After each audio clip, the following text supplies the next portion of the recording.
Good morning, students. In the last three classes, we studied about work. We have given definition of work and we saw how to measure work by using different units. In different possible cases, how we measure work, these things we discussed. We got different formulas for work. When force and displacement are in same direction, we have taken work as a product of force and displacement. When force and displacement are opposite to each other, then we have taken that as a negative work, and that is a product of force and negative displacement. When force and displacement are opposite to each other, we saw when they are in different directions, when they are making some angle with each other, at that time, what is the formula for force we got? The formula for force is W is equal to Fs cos theta. I told this is the general formula which we can apply for all cases. Even we discussed zero work. Even force is applied on the body, but displacement is not there, then definitely work done will be zero.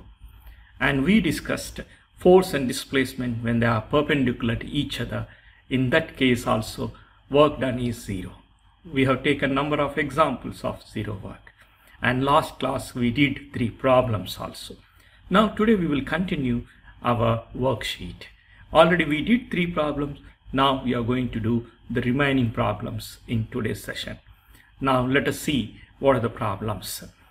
We discussed already these are the 4 problems. First problem we finished, and the second problem also we discussed. We'll see one by one all those problems. First we finished, and second problem also we did, and third problem also we did, and now we are taking fourth problem. Now see the problem very carefully. What is the problem they are asking? Here one car is weighing 1000 kg and is traveling at 30 meter per second, stops at a distance of 50 meter, retarding uniformly. What is the force exerted on it by the brakes? What is the work done by the brakes? In this problem, when we observe carefully, 2 questions are there. What are they? Number 1, how much force is exerted on the car by the brakes? That is the first question. Second question is, what is the work done by the brakes? Now, we know that when brakes are applied, vehicle got retardation. Vehicle got retardation uniformly. That is what they mentioned in the problem. Now we'll see the given data. What is the data given? Car weight they have given. And with what initial speed it was traveling before applying brakes? 30 meter per second. That was the initial speed or initial velocity. After traveling 50 meters, it is coming to rest. Why? Brakes are applied.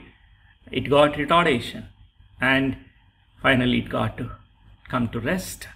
Now, what they are asking, how much force is exerted by the brakes on the car? Second question, how much work is done? Now, how we'll do this problem? So in this, we see the given data. The given data is mass, that is 1000 kg. Initial velocity 30 meter per second, and final velocity is 0. When it is 0, after 50 meter distance, right? When brakes applied, so it traveled for 50 meters and finally it came to rest, right? Now we need to calculate force. How we'll get force? We know Newton's second law. We already learned. What is Newton's second law?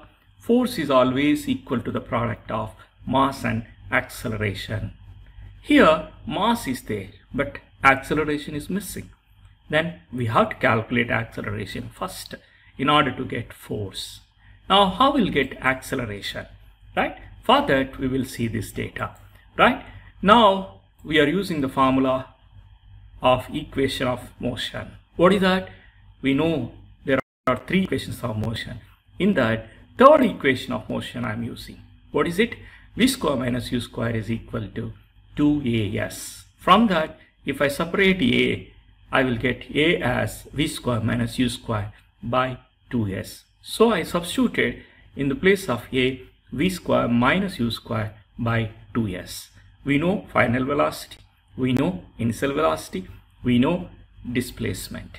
So these things we can substitute so that we can get force, right? Anyhow, final velocity is 0 here.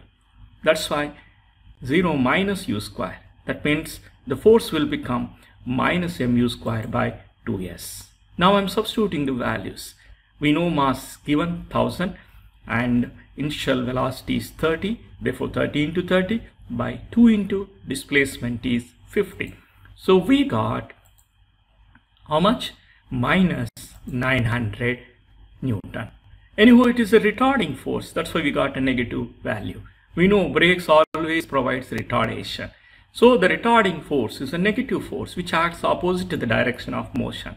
Therefore, the retarding force is 900 Newton in magnitude. If they ask along with direction, you have to say it is minus 900 Newton. Now we'll come to the second question. What is the second one? What is the work done by the brakes?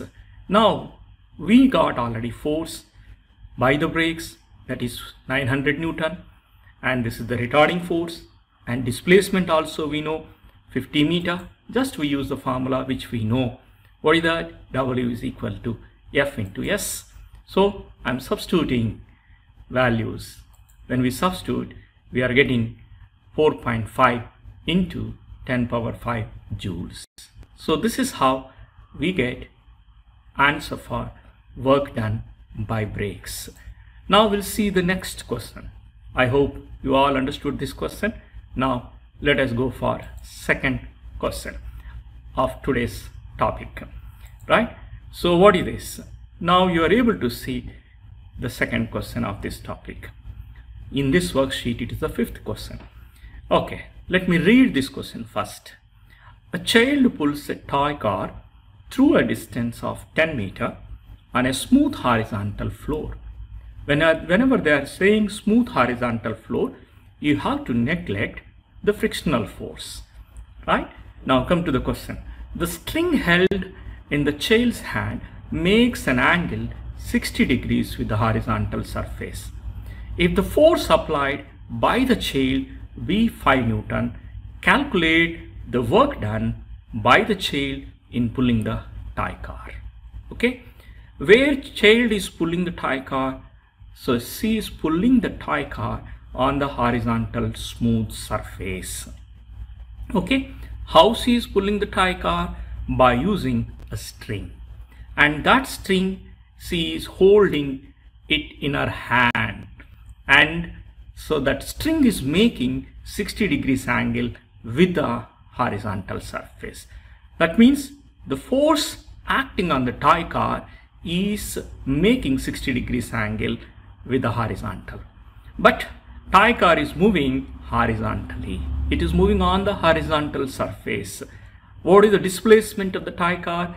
10 meter. Now how much force she applied? She applied 5 Newton force. Now they are asking what is the work done by the child in pulling the toy car.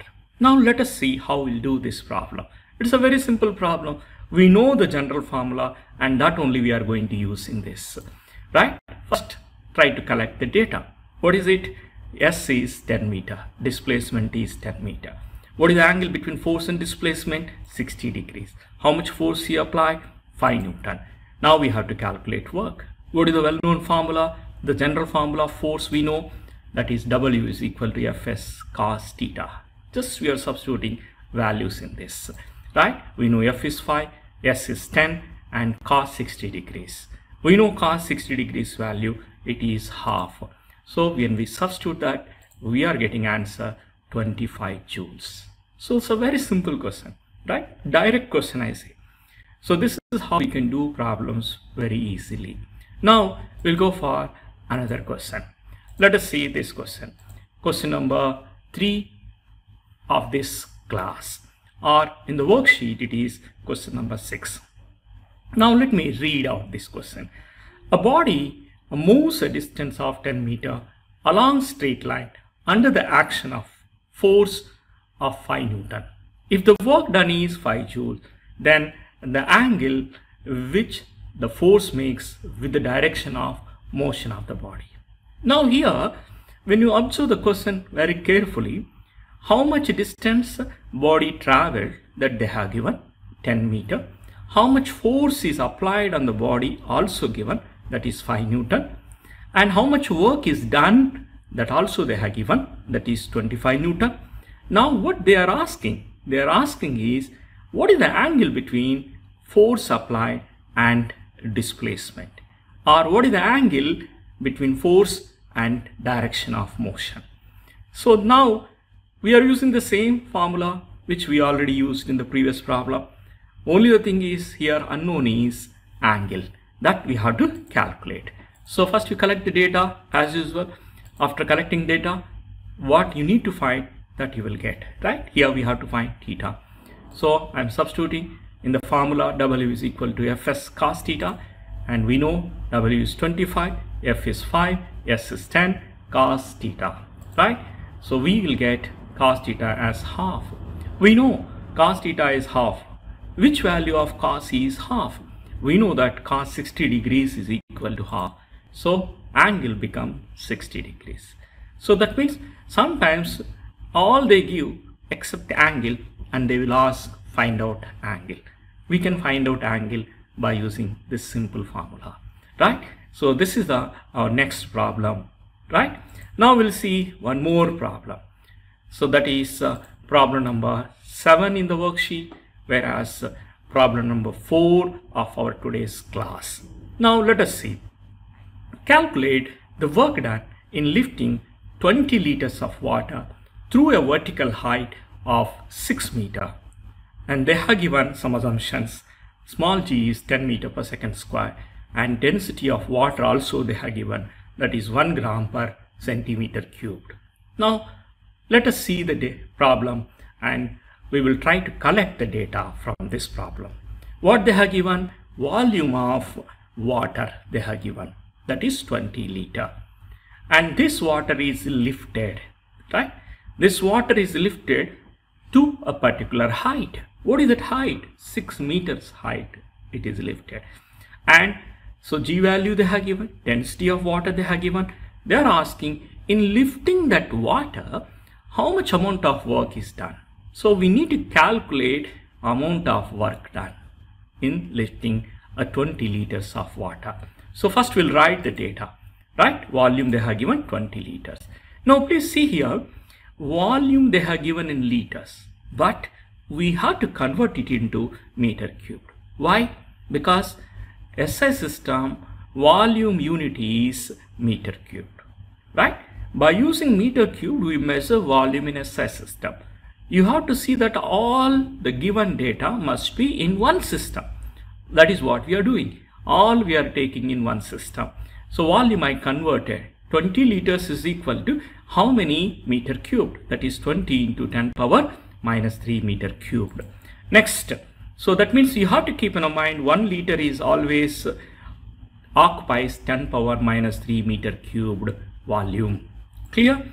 Now G value already it is in SI system, 10 meter per second square, and density also we need to convert. Why? Because density they have given in CGS system.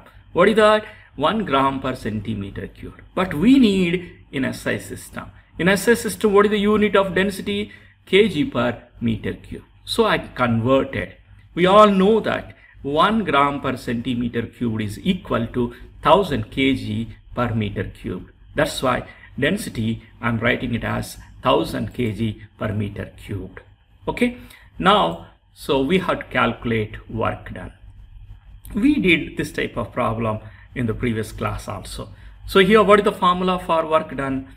We know here in lifting the force acting is weight of the liquid itself, that is mg. The force is mg, and mass of that liquid we are taking indirectly. How? Mass we are measuring by taking it as a product of volume and density.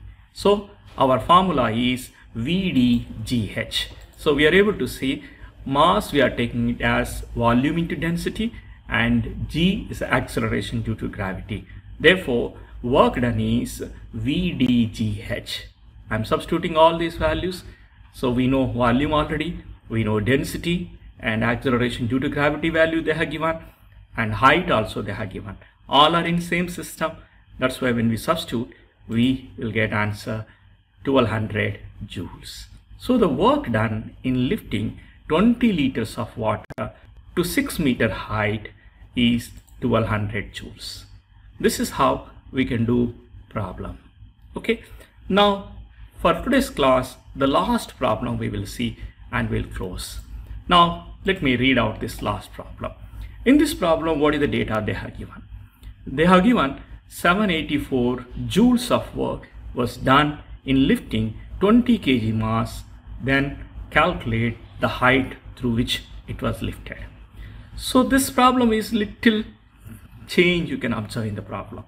What they have given here, work they have given, mass they have given, small g value also they have given, to what height we are lifting if this much of work is done on that liquid, right? So here directly we can use a formula. What is that formula? We know first we'll collect the data. Work done they have given, mass they have given, small g value they have given, only h we have to calculate. We know W is equal to mgh, where mg is the force, h is the displacement, right? Don't get confusion. This is simply W is equal to Fs only. F is mg, S is h. Therefore, W is equal to mgh. We need to calculate h. Therefore, h is equal to W by mg. I substituted values. So that is 784 by 20 into 9.8. It becomes 4 meter. So this is how we can calculate height through which it is lifted when we did 784 joules of work. So today we will stop here. Thank you very much. I believe that you all are able to understand these questions. See you in the next class. Thank you.